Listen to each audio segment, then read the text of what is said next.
Ako si Kian, kalbo ko pero di ko samantao. Ngayong araw habang nakatingin ako sa bintana ng mama ko, napapaisip nga ako kung tatalon nga ba ako dito. Joke, nakakita nga pala ako dito ng talbos. So nakaisip nga ako rito ng iluluto ko. Sakto may sardinas dito. Dali-dali na nga akong bumaba at kumuha ng talbos. Baka maunahan pa ako ng kapitbahay.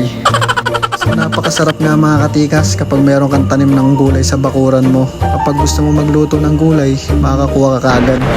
Pwede na!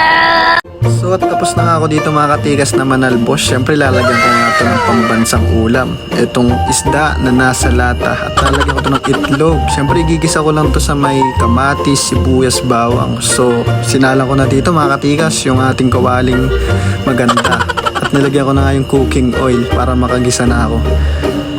So at dito nga mga katikas, sisimulan ko na mag-isa. Siyempre ilalagay ko muna rito yung sibuyas sa bawang. At hindi nga mawawala dito yung kamatis natin. So at halo-haloin ko na nga ito mga katikas. And then susunod ko na nga dito yung isda na nasa lata. Hindi man ako expert magluto mga katikas, pero mas gusto ko magluto kasi parang wala lang. Nice. So at dito nga mga katikas, ilalagay ko na nga itong itlog ng dinosaur at hinalo-halo ko na nga ito. Sabay lalagyan ko ito ng pampalasang onting betchin lang. Siyempre lalagyan ko ito ng tubig.